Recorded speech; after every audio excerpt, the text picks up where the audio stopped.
and now on BBC Radio Ulster, a very special programme for this Bank Holiday Monday.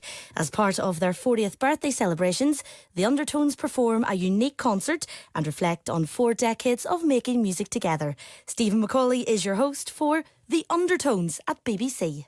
Hello and welcome to a very special programme here on BBC Radio Ulster and BBC Radio Foyle. In 1976, 5 fresh-faced northerners with their own unique take on fashion took the pop music world by storm. But we couldn't get the Bay City Rollers, so I've asked my own friends band from Derry if they'd play for us instead. The Undertones have just begun a tour to celebrate their 40th anniversary, and we are delighted and really privileged to have them with us here right now. They're going to play their debut album. They're also going to play a few extras for you as well. And also they're going to have a chat with me. Ladies and gentlemen, The Undertones.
What will you do then?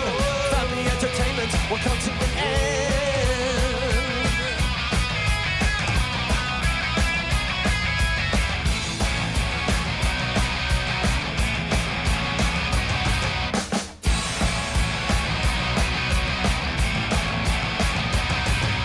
Got to keep it in the family. Have to keep it in the family. Learn to keep it in the family. Want to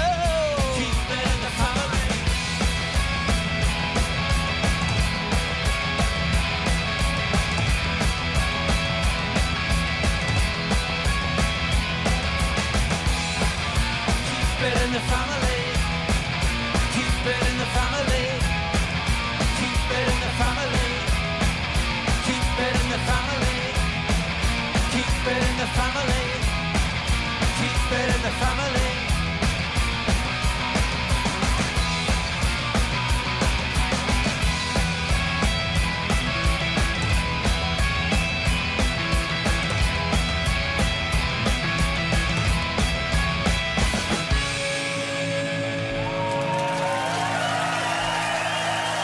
Thank you very much. This is called I Know a Girl. I'm really happy because we forgot to bring our big applause boards.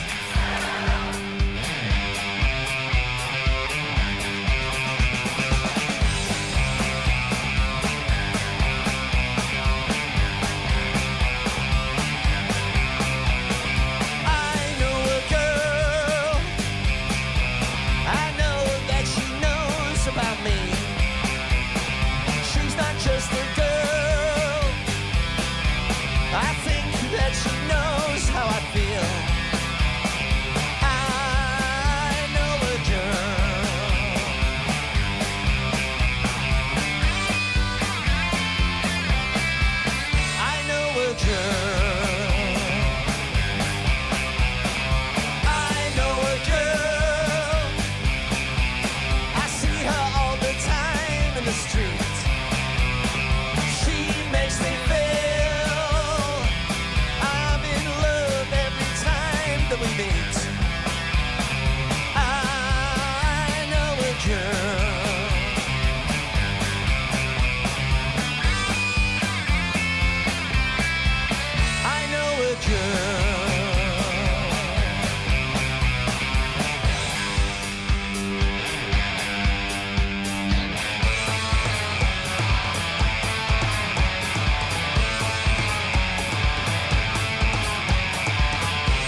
is another song from the first record before we take a break and have a bit of a chat with Stephen. And this is called Gotta Get It. The original studio version of this features Michael reading from, is it the Derry Journal? We haven't brought the Derry Journal, so that portion of it will be absent. So apologies in advance if that's your favourite bit. Anyway, here's the rest. Under everyone's chair, there's a copy of that paper, and you can read So you it can do it yourself, yeah. Just don't make sure you're all in the same story.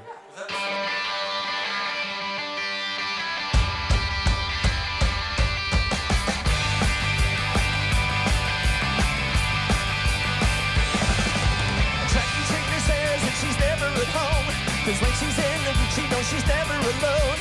There'll always be somebody who's just hanging around, waiting for a chance to start putting her down. Next time, we'll have to do better. I gotta get her. I gotta get her. I gotta get her.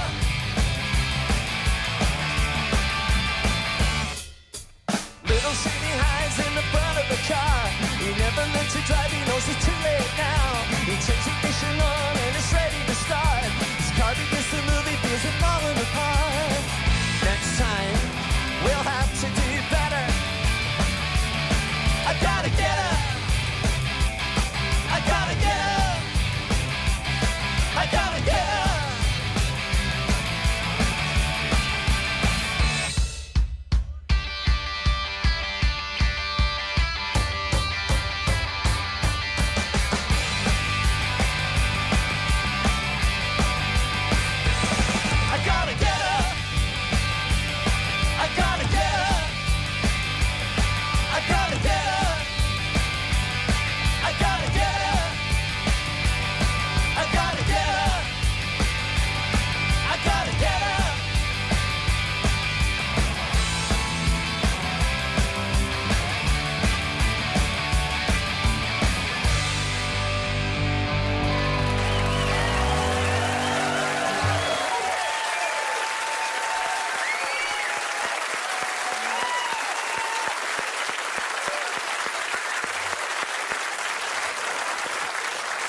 And that was Gotta Get Her. Will you please give it up for John and Damien O'Neill?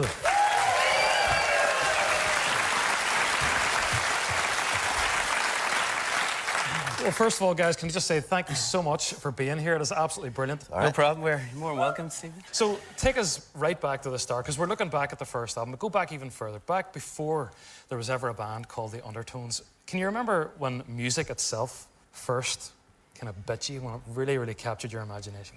I remember probably the Beatles. Every Christmas, I always show the Beatles films. Early 71, 72, every Christmas. I loved the Beatles, absolutely loved the Beatles. And seeing that, you kind of got a feel for how it'd be great to be in a band, sort of thing. And obviously, the early 70s was a great time for singles, with the whole glam rock, T-Rex, and Roxy Music, David Bowie, and all and great records. So kind of learned what to pick out, what was a great record and what wasn't such a great record. And as well as that, New Musical Express was a music paper that kind of around 73, 74 I started to buy. And that also included loads of articles about where rock music came from, early 50s and the blues. And that kind of educated me in what to look out for and what to listen to that influenced such and such a thing. And at what point along that journey did you start playing guitar? I don't know, about 74, 75 possibly. My brother was a sort of folk singer. He was writing songs as well, you know. He had a sort of nylon string, Spanish guitars kind of thing. And that's when we... That must have been sort it. of picked it up. I was always lying about. And did you sort of start playing guitar around the same time? It was a wee bit later, actually, than John and Vincent, my other brother Vincent. It's probably about a year later. I'd been playing for about a year and a half, Damien. And Damien was better than me after 6 months. You know? So that's when I just stuck the chords and just let him work out the solos and stuff, you know.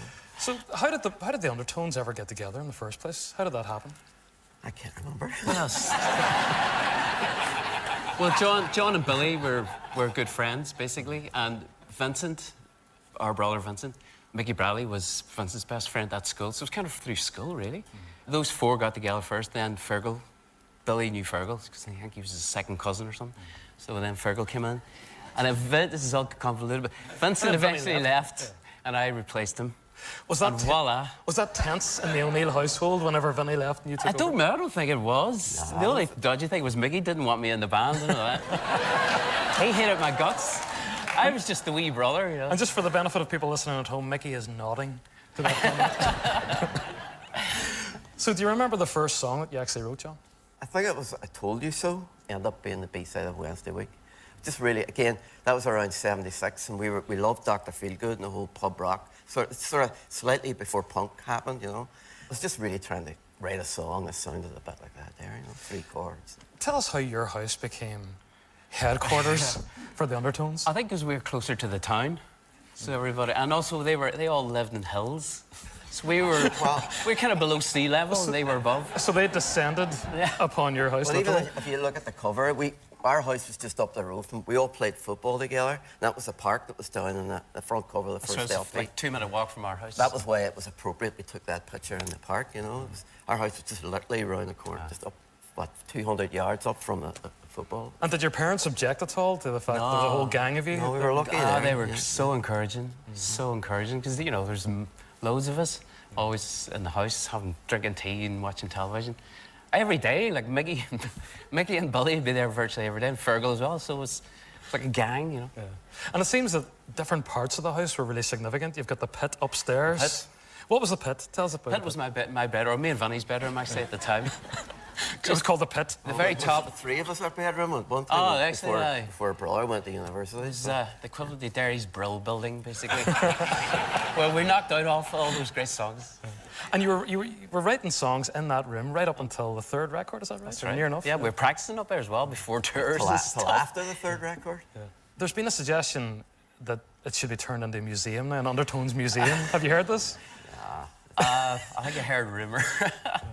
I don't know. Well, if somebody wants to do it, I'll give it the green light, yeah. Yeah. Be great. Well, before you were writing your own songs, what kind of songs were you playing in the band at that stage? Beatles, Rolling Stones, early Rolling Stones, R&B, Them, you know. Creedence Clearwater. Yeah. Love them. Punk rock didn't start in England, it started in America. And we heard about television, Blondie, The especially Ramones. the Ramones for us, because the Ramones it was a lot easier to work out their songs. And they had a sense of humour that appealed to us Yes, as well. definitely. Well, you're actually going to do a cover version for us now. And there's a connection between this and Gotta Get It, which you played just a few moments ago. Well, for us. it's similar chords. It's just, you know, we used to play There She Goes Again, the song we're going to do, Velvet Underground song. And I was trying to write a song similar to it, but at least use the same chords. And so it's the same chords as There She Goes Again, as I Gotta Get It. Brilliant. Well, guys, it's amazing to talk to you. Thanks so much for joining us. And if you want to take your place on the stage again, John and Damien O'Neill.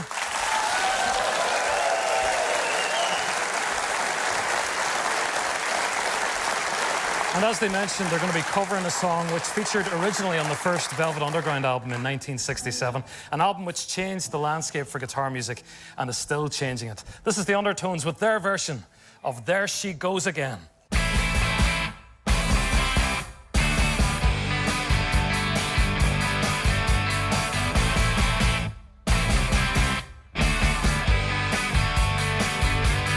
There she goes again. There she goes.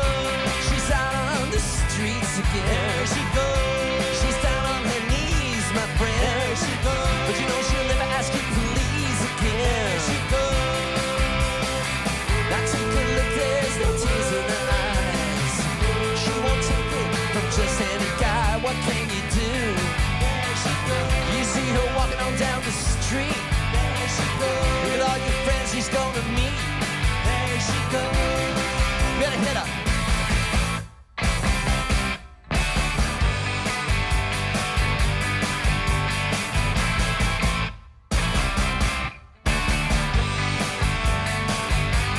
There she goes again. There she goes. She's knocked out on her feet again. There she goes. She's down on her knees, my friend. There she goes. But you know she'll never ask you please again. There she goes. Take a look, there's no tears in her eyes. Like a bird, you know she will fly. What can you do? There she goes. You see her walking on down the street. There she goes. Look at all your friends she's gonna meet. There she goes. You better hit her.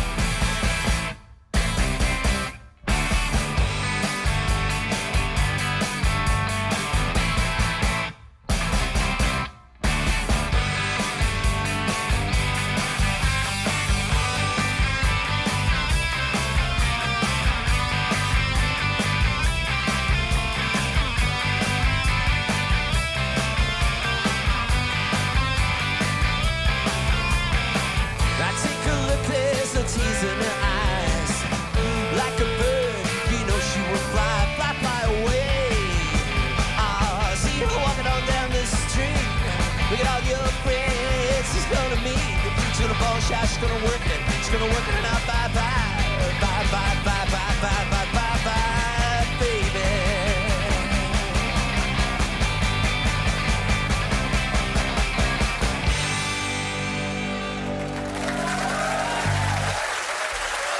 Thank you very much. And thank you, the great Lou Reed, of course. Cheers. This is called Garrett's Don't Like It. It's from the LP. It's not like the Lou Reed at all, wasn't it? Not at all. Not Where did the we see slightest. this one from, John? Yeah. Eddie Cochran. It's more Eddie Cochran, isn't it? Eddie Cochran.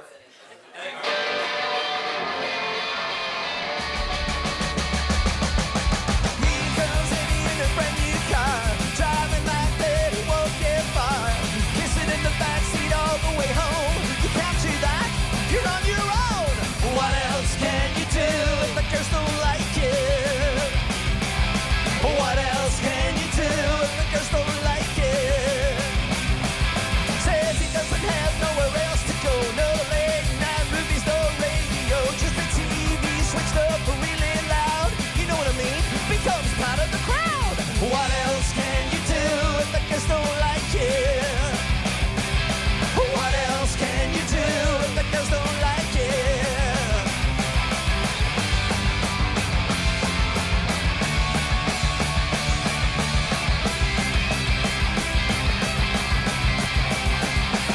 Could the girls wanna know what we're gonna do now? Always up to things they're not supposed to allow. Leading us on, telling us no, making us stop instead of letting us go. What else can you do if the girls don't like it?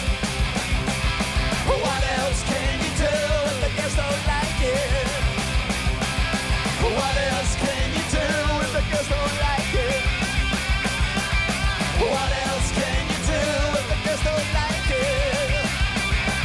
What else can you do if the girls don't like it?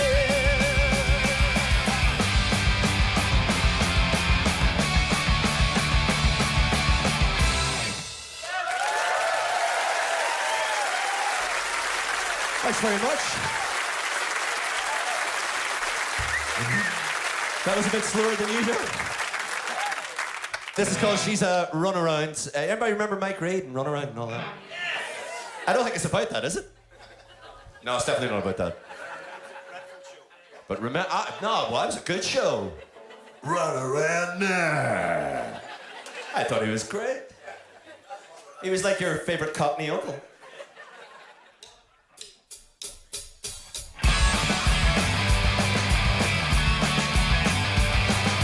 She doesn't know what she's feeling inside.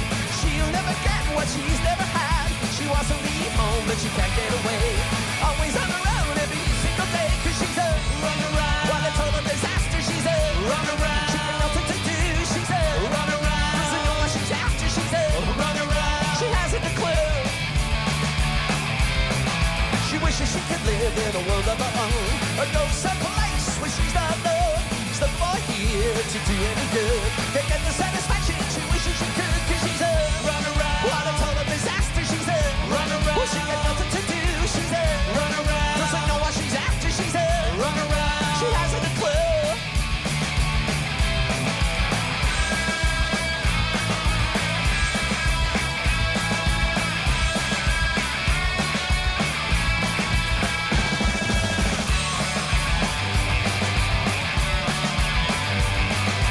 She doesn't know what she's feeling inside. She'll never get what she's never had. She wants to leave home, but she can't get away. Always on her own every single day, 'cause she's a runaround. What a total disaster, she's a runaround. She got nothing to do, she's a runaround. Doesn't know what she's after, she's a runaround. She hasn't a clue.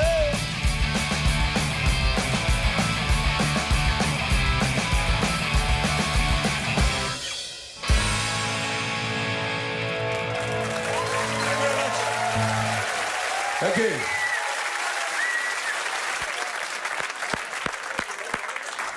She's a runaround. Give it up for the Undertones.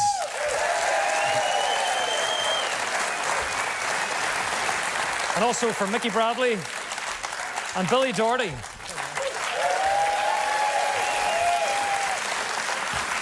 Who are joining us on our carefully constructed capsule of conversation So we were talking about the O'Neill's house earlier Yeah. on.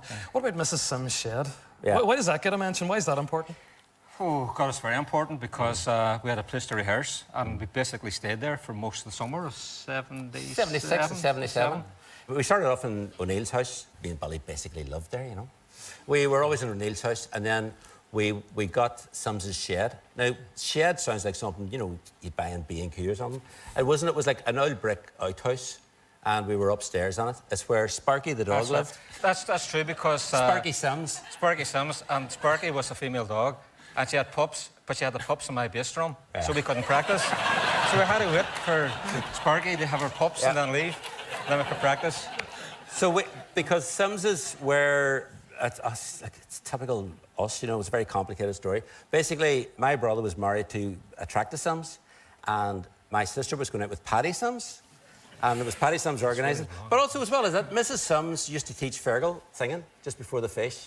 Fergal would always go into her house, this is obviously when he was small, and he would stand on the table, and she would put him through the paces for the singing. Bet you really regret asking that question now. That's worse than the O'Neill's about Funny and Yeah. everyone else. Yeah, So much of your kind of world at that time seems to be, you know, seems to be weird. well, it seems to be weird, but it also seems to be very self-contained. It's within line of sight. So It is. you've got O'Neill's over on one side, you've got Bull Park in front Yeah, of the album, and then just beside it, Sims's was right beside that, yeah. And as Damien says, I lived up the hill from O'Neill's house, and you lived up the hill. I live up the hill and as well. up near where Fergal lives too. I mean, there was a lot going on in there at that time. Why did you decide not to approach that subject matter in your songs? The Troubles. Oh, troubles. I think you're talking about what was going on in Derry. Some shenanigans. Some scandal. Well, you see, you're asking the wrong boys. We could say, well, John wrote the songs. I think it was, well, my understanding of it was that we wanted to write songs, well, John wanted to write songs that sounded like the records that we liked, you know. So that's kind of what we went for, especially in the early years and so on, you know. So I suppose like we're all mates and we all had a common interest in music. And we're all quite similar in our outlook and taste. That's not what he's asking. But that's why we never got involved and because we had a distraction. That's a good politician's answer there. Just moves away from something else. But I'm glad you asked me that, Stephen. Yeah. So that's the kind of answer. Well, how did you feel when you first heard one of John's songs? I thought it was great. It was, I remember Told You So, and it was great. I remember thinking it was very simple, which was good, because that means I could play the bass for it. You know what I mean? Exactly, I don't know. And then I remember Girls Don't Like It. I remember showing us Girls Don't Like It too. And Gotta Get It and everything, you know. It was great, really was great. And we always had a great technique as well. You know, he would... Sometimes John would tape it on cassette and you'd hear his voice singing, which was always good for a laugh. But you know, he showed us the chords, and at the same time, he showed Fergal the words, and he was showing Fergal the tune, and we were working at it. And it was always a great time, and whenever you were working on a song, there was a great time when it all just clicks. And then it was always great, because sometimes you didn't have a middle bit. Musicians call that bridge, apparently. We just called it the middle bit. And it was always, it needs a middle bit. And sometimes we would make up a middle bit there and then. And there was a great satisfaction in it, you know, it really was. And I remember coming out of practices, and such a good mood, because there was a new song and it was really good. Tell me about your early gigs. We played the Scout Hall in Craigan because Fergal was a Scout leader, and we played in front of his Scout troop, who were all like about 10 years old. Seriously. And they invaded the stage at the end. They did. We whipped them into a sense of frenzy. They're looking for a badge. They were looking for a badge. Scout They badge. were actually looking to get out. That's what it was, because the door was behind the stage. And that was kind of a rehearsal for the first one, which was the 16th of March, 1976, the day Harold Wilson resigned, as you remember. Of course. And that was a school concert in St. Joseph's School. There was all different sort of people on. There was, I think, was Irish dancers on or something? Come on. There was other wee bands and people singing songs, you know. But anyway, we did 6 songs, and I remember thinking it was really good. We really enjoyed And you it. had a different name that day? First of all, we didn't have any name until the teacher who was emceeing it, just as we were about to play, and he says, "What do you call the band? What's the name of the band?" And Fergal says, "The Hot Rods." You see, I thought you said that. No, it was Fergal. Why would I say the I Hot don't know. Rods? I thought you said the Hot Rods. Fergal says the Hot Rods. We kind of looked at him. And said, There's a band called The Hot Rods. Exactly. Oh, there was, yeah. But you didn't have time. Because, you know, we were playing Jumpin' Jack Flash with the first song, so John went, "Dun, dun."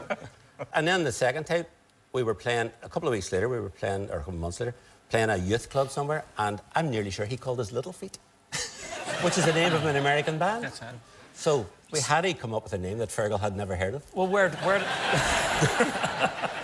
We were going to call ourselves the Rolling Stones. He probably would have went with it. So in the absence of the Rolling Stones, Yeah. where did the Undertones come from? Well, I seen the name in one of John's history books, and it just seen Undertones, and I said, well, what about Undertones? Because it kind of had a kind of punky sounding name. And, well, we put it on the bass drum. Fergal was on holidays, by the way. No, we while were- doing this. We were at a Scouts event down in Dublin, me and Sherky and Vanny. Yeah. So I put the name on the bass drum, you know, the logo, the Undertones on the bass drum, and Fergal hated the name. But it was too late because it's on the bass drum. They had no choice. They had to go with it. It's set in stone. Set in stone, and it stuck. And of course, you're very heavily associated with the old Casbah Club in Derry. Yeah. But for the benefit of people who don't know anything about it, what exactly was it? It was a pub, really. Yeah. But it was a pub that put on bands that didn't play chart songs, Yeah. if you know what I mean. A lot of pubs would have had bands on as entertainment, and they would have played the top 20 or, you know, kind of a hangover from show bands. But the Casbah was... people in Belfast would know the Pound, which was like a club that bands would have gone to and played rock, guitar, blues kind of stuff. The Casbah was a bit like that. We kind of approached them, and we knew that... Well, we'd hoped that they would kind of allow us on, even though we weren't typical of the type of bands. But I think they realised that it was a band doing something different. Yeah. So we were on there, and it was great. Well, I mind as well, too. My memory is that myself and John, we tried to get bookings for the band because it's very difficult to get anywhere to play. We went round to every pub, and the only place that offers us somewhere to play was the Casbah. And we ended up, we had a residency in there. We played every Thursday and Friday. Every weekend. Every really. weekend, like. Yeah. And then all our friends used to come and watch us play, and then gradually got a following. But it was very good because you were playing in there every week. That's it, yeah. And there was never any pressure on you. You know, no one would come up and say, do you know any Status Quo? Or do you know any Bay City Rollers? We were just playing what we played, and we started to attract people. And also, you get better because more and more practice. And that gave us the drive to keep doing more and more songs, and John was writing more and more songs, so at least we had an outlet to portray our music. Well, tonight you're playing the debut album. It was recorded in Eden Studios. Other punk rock icons performed there, recorded there. The Sex Pistols recorded there, Patti Smith, Elvis Costello, and of course, George Michael. What was it like to actually make that record? It was brilliant. It was 4 weeks, and it was a real opportunity to experiment and working with a producer Roger Bashirian. I had to get Pete Thomas from Elvis Costello on the tracks, and she actually came down and tuned my drum kit because I didn't know how to tune my kit. But I found the thing very, very intimidating at the start. But gradually, as you get to do it, you become more and more comfortable with what you were doing. I didn't know that. I was always a bit nervous. You should have said. I did. I did say, but they don't listen to me. They don't listen. We also got free sandwiches. Okay, well, Billy, I want to ask you about the next song we're going to hear. Yeah. You're going to play Billy's Third for us. Yeah. Was there a Billy's First? Was there a Billy's Second? Yes. Where are you now? And Well, Billy's... Well, I wish Billy there four and a was half. Billy 4 and 5 and 6 and 7, but first one was Really Really, which is the B-side of Get Over You, and then Wrong Way, which is on... Is that the second one? Wrong way? Wrong Way's the second one, and then Billy's Third is the third song. You were like Beethoven's fifth. That's what it was, Billy's third, Beethoven's fifth. But I wish there was a fourth, fifth, and whatever. Yeah. all right, guys. Well, when you're ready, Okay, thank we'll you. ask you to take to the stage and perform Billy's Third for us. So thank will you you. give it up again for Mickey Bradley and Billy Doherty from the Undertones?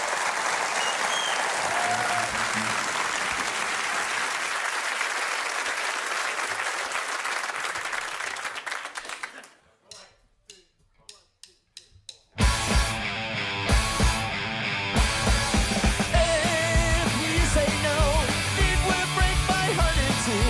But don't you realize there's too many watching you? We're making too many problems, making matters worse.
very much.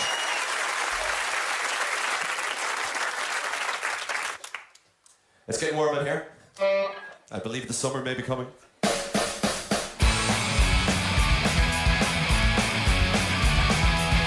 baby, baby, what can I do? You know you drive me crazy when I'm looking at you. Summer's really here and it's time to come on. Time to discover what fun is about. Here comes the summer. Here comes the summer. Here comes the summer. I'm looking for the girls with their faces all tan. Lying the beaches all covered in sun. Stretching out their long legs lying in the sun. They know they're beautiful, they're having fun.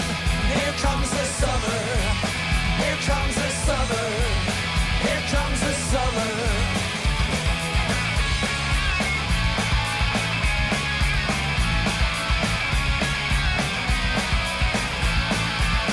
Here comes the summer. Here comes the summer. Here comes the summer. Here comes the summer. Looking for the girls with their faces all tan. Lying the beaches all covered in sun. Stretching out their long legs lying in the sun. They know they're beautiful, they're having fun. Here comes the summer. Here comes the summer. Here comes the summer. Here comes the summer. Here comes the summer. Here comes the summer. Here comes the summer. Here comes the summer.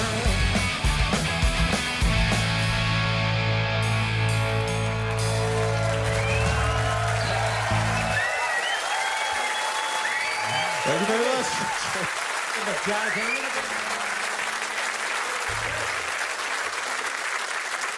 Well, for all you people out there in Radioland, this is called Listening In.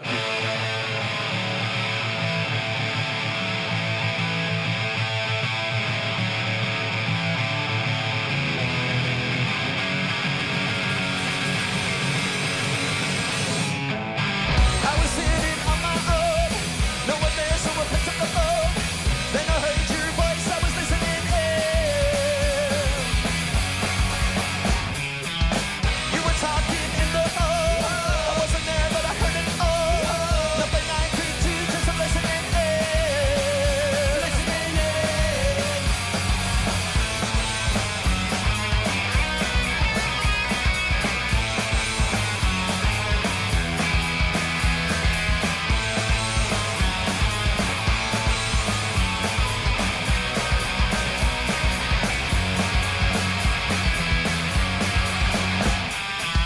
On the carpet, you're so small.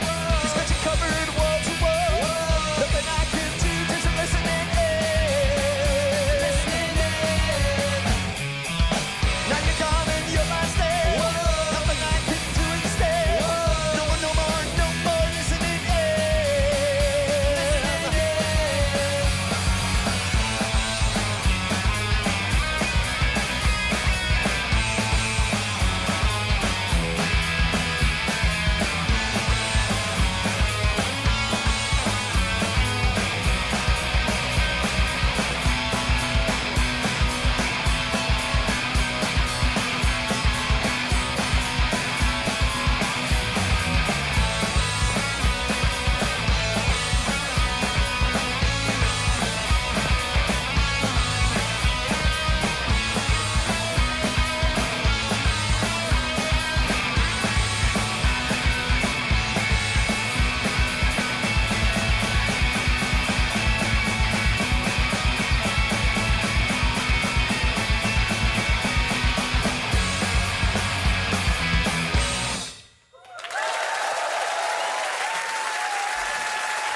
Thank you.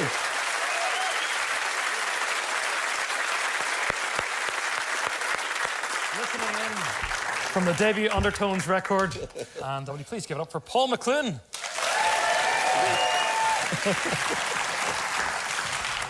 So, Paul, you're a lot younger than Oh, thanks the for rest of the saying band. that. I just put it out True. there. It is true. Much younger. What are your memories of Derry around about the time that they were performing? Much like I imagine a lot of people's experience of Belfast or wherever else people here are from in Northern Ireland, it wasn't a good time by any stretch of the imagination, and Derry was no exception. There were great things, of course, but you know, the backdrop wasn't great.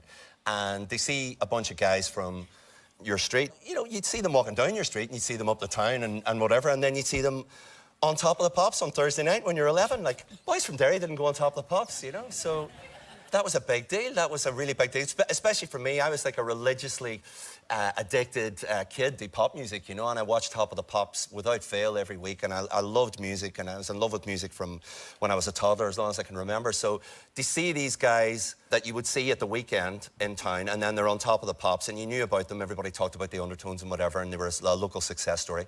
But the reality of them being in your living room then, in Derry, on Top of the Pops, was a kind of a bit of a head-changing kind of moment, you know? I mean, it really was. It made possibilities open up, you know, that just weren't there before. But were you a fan?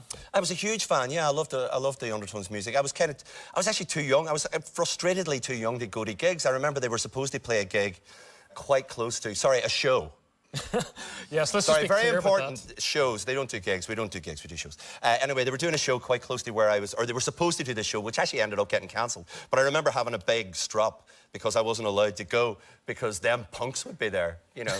I was a big fan. I loved the records. I just loved the excitement of it. I loved the whole kind of rush and the energy and the impudence of it, actually, in a way. You know, they were cheeky and clearly enjoying it and kind of not at all paying any kind of respect to what they were doing. They were just really, really enjoying it, and there was a real cheeky kind of vibe that came from them. And I, as a kid, I reacted to that as well, because as a kid, you tend to be kind of rebellious, and I had a lot of pride in them, actually, and I really kind of looked up to them, and here we are. Don't tell them I said any of this, by the way. No, you're among friends. It's all Yeah, right. okay, yeah. And of course, the Undertones were on hiatus for years, and then Yeah. they came back, but they didn't come back with Fergal Sharkey. They No. came back with you. Yeah, they could. Take us back to the moment. Well, I think they couldn't get anybody else, and I think Neil Hannon can't hit a high A. No, I was living in Dublin. I had just moved to Dublin, where I still live, and I got a call just out of the blue from Billy going, "We're reforming. Will you do it?" "Oh, yeah, absolutely." And I put the phone down and went, "No, wait a minute. This might be terrible," you know, and it was a very daunting thing. Well, what went through your mind? All sorts of things go through your head. Maybe it's a big legacy. It's a big thing that's remained untouched for all these years, you know, to kind of revisit it and be the new guy and kind of go into that. Would it be perceived as maybe arrogant or kind of, you know, stepping into shoes that are too big for you or whatever? Do you know what I mean? So, yeah, you're afraid of failure. I think everybody is. But well, after we'd rehearsed a couple of times, I kind of began to come around to the idea that actually I think it's going to be all right. And my instincts, thankfully, were correct, and people really loved it. I'll never forget those 2 nights we did in the Nerve Centre, and the kind of the joy in the crowd, you know, and just to be part of that and to be kind of bringing that music back to life on a stage in Derry after all that time, and they have everybody on stage having such fun and everybody in the audience having such fun. It was just great, and I suppose that was the reason that it kind of kept going. People asked us to do it again, so we did, and then it went to another thing, and we ended up just kind of doing it more and more, and we ended up making some new records. So it's, you know, all these years later, we're still doing it, and we wouldn't be doing it if we weren't still getting that kind of buzz. So it's just been tremendous, and it's just been a real dream come true, literally, for me. I just try to do it my way as best I can, and with all due respect to Fergal, he's a great singer, you know, and but I can't be him, you know, and I'm not, you know, as I'm sure you've noticed.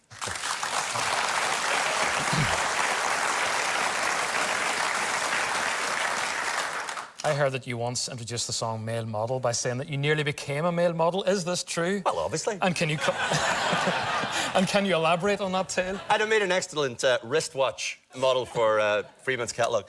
No, I said that, but funnily enough, you say things and they kind of take on a you know, the most random, arbitrary things that you just say in this day and age. You need to watch. Until quite recently, according to Wikipedia, I co-owned a haulage company with Mick Hucknall, which isn't true, by the way.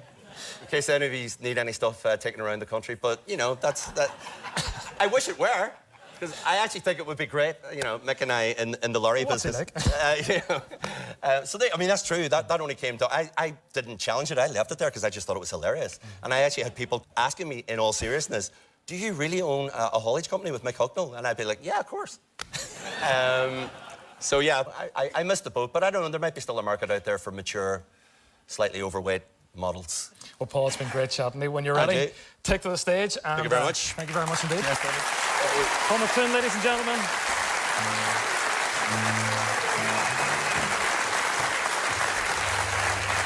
And this is Male Model. The company's called Simply Road.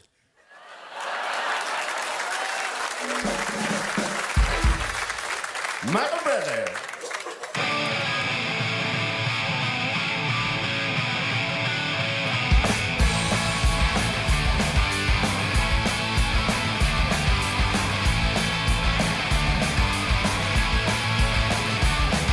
When I was young, I never wanted toys. Things like that were for little boys. My mother bought me clothes for a favorite son. Freelance out of MP61. I wanna be a male model. I wanna be a male model. I wanna be a model. A model. Lead women's magazines for fashion sense. Seeing all those prices there in pints of pants. Realizing that I can't afford to buy new clothes. I'll never get the chance to say I'll take those. I wanna be a male model. I wanna be a male model. I wanna be a model. A model.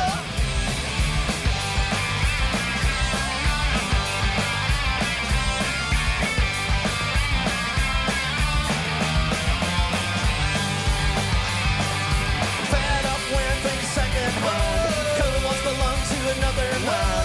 Treasures I went out just 10 years ago. Anything cheap, I don't wanna know. I wanna be a male model. I wanna be a male model. I wanna be a model. A model. I wanna be a male model. I wanna be a male model. I wanna be a model. Model. Model. Model.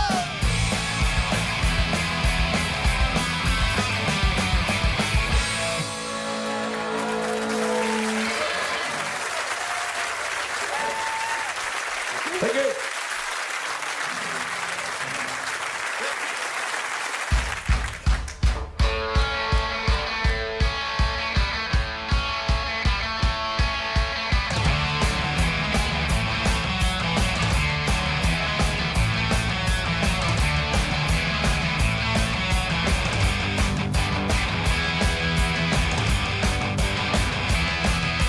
Little mummy's boy, he wasn't very old. Though he was very small, he did what he was told. Jimmy, Jimmy, Jimmy, Jimmy, oh, Jimmy, Jimmy. Poor little Jimmy wouldn't let go. Stay awake at night, lying in his bed. No one ever listened to a single word he said. Jimmy, Jimmy, Jimmy, Jimmy, oh, Jimmy, Jimmy. Poor little Jimmy wouldn't let go.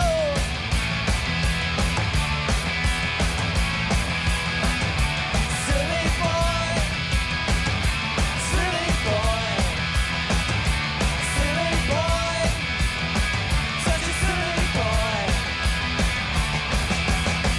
Jimmy, Jimmy, Jimmy, Jimmy, oh, Jimmy, Jimmy. Poor little Jimmy wouldn't let go. Now little Jimmy's gone. He disappeared one day. No one saw the ambulance that took little Jim away. Jimmy, Jimmy, Jimmy, Jimmy, oh, Jimmy, Jimmy. Poor little Jimmy wouldn't let go. Poor little Jimmy wouldn't let go. Jimmy, Jimmy, Jimmy, Jimmy, oh, Jimmy, Jimmy. Poor little Jimmy wouldn't let go. Poor little Jimmy wouldn't let go. Jimmy, Jimmy, Jimmy, Jimmy, oh, Jimmy, Jimmy, Jimmy, Jimmy.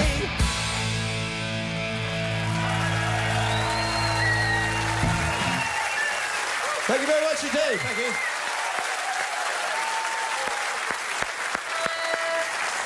Jimmy, Jimmy. And folks, that is nearly it.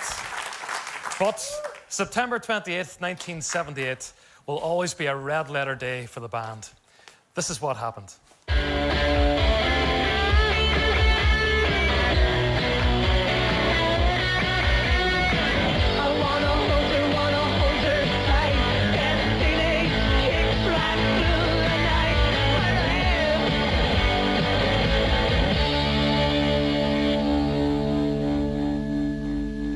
I'll tell you what, you know, I've not done this for ages, but I think we ought to hear that again. Hold on a second, just talk among yourselves. Listen this, when you listen to it this time, those of you who are familiar with the work of Loudon Wainwright, last time I played it, the Pig said, the lead singer sounds like Loudon Wainwright at times. It may sound a bit fanciful, but listen to it again, see what you think. An excuse for playing it twice.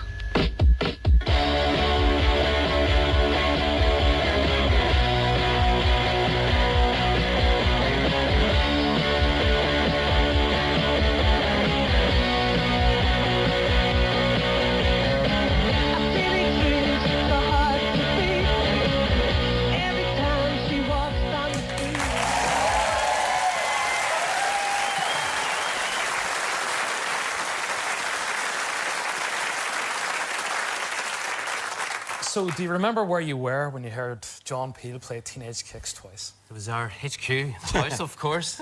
Our house, Beechwood Avenue. We were all there. We were all there because I think we must have got wind that he was going to play. He must have. I think Billy, did you ring? John Peel, because we had phoned John Peel now and again. And we did. Before the record was out there. I know, you could pick up the phone. This is way back in 78. You could pick up the phone and phone through the BBC and ask, could you speak to John Peel? Especially if it was O'Neill's phone. He wasn't paying the bill.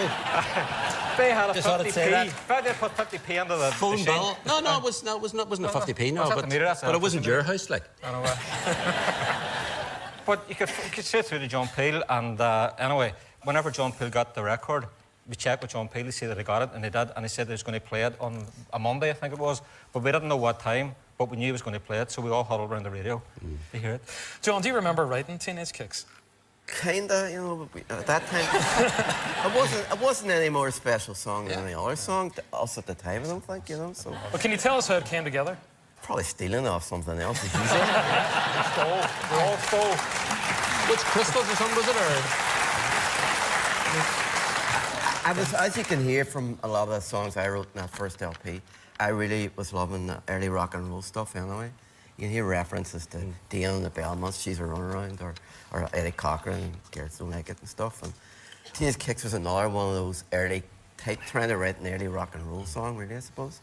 When I seen American Graffiti, the film, when it came out in '75, I think, obviously living in Derry and the north of Ireland and stuff, you had to kind of make up your own world a wee bit just to escape the horror that was going on anyway. And American Graffiti had a big effect on me. That, you know, the idea that, you know, teenagers and the freedom of being teenagers and stuff, that you riding around in hot rods and listening to rock and roll and stuff. And obviously that reverberated in punk rock as well, the kind of, you know, adolescent angst. And I suppose Teenage Kicks seemed to encapsulate all that in one song. I didn't know it at the time, but, you know, when we made the record, we obviously thought the song was good because we included it on the EP. And it always went down quite well live, but I don't think we really thought it was that great a song at the time, really, to be honest. No, I did. I did. No, I really did. They wanted to put True Confessions as a single, and I says, no, it has to be Teenage Kicks. No, we didn't. Don't listen to him. No, we didn't. Another thing what we should Excuse me, say... but don't interrupt me when I'm speaking. Do me the courtesy. Even though John Peel's been mentioned, we've got to mention Terry Hooley as well, Oh, because absolutely. if we hadn't got Terry Hooley, we'd never made the record in the first place. So then I get that in. Well, how important was Terry Hooley? No Terry Hooley, no Teenage Kicks. Exactly. Because we weren't going to make it ourselves. We weren't going to. We'd sent away demos to people, and they sent it back. And the demos sounded like the record. You know, there was nothing changed. It's not like there was some magic ingredient in Wizard Studios. But without Terry, We were breaking up anyway. All the time, All really? the time, because we were just frustrated. Nothing was happening for us. Nothing. we heard through John Peel playing the records that bands in Belfast were able to make records. We weren't able to make one in Derry, so that's why we made approaches through a friend of ours, Bernie McInerney, who knew Terry and all that. So that's another long story. But it was Bernie that got Terry to allow us to make the record. And Terry says, yeah. Do you ever resent the success of Teenage Kicks? Because great though it is, it has overshadowed some of your other songs, which are every bit as good, if not better. No, I don't. I don't say he doesn't. He's the money. Yes, because we had a top 10 hit, didn't we, Michael? Technically speaking... But he's richer than us. Technically speaking, My Perfect Cousin is a bigger hit. Yeah. Number 9. Teenage Kiss got to number 31. Does anybody care? Do they? No. No, I don't. I think Teenage Kicks... I think Teenage Kicks actually sounds probably better than any of the records we made. Because there's a rawness that we didn't have on the later stuff, you know? That's really true. Any band likes to have a hit in their set list. They have a record like that in your set list, great. Well, one last question then. 40 years on, what's it like to still be together as a band? We all get on really well. It seems to be more fun now, believe it or not, than it was back then, because there's a lot of pressure and stuff, and we all had our own little hang-ups or whatever, so it's nice. It's really You nice. can see we're all really mature now. Yeah. Welcome to my world. Well, you give it up for the Undertones, folks. The Undertones. From me, Stephen McCauley. Bye for now.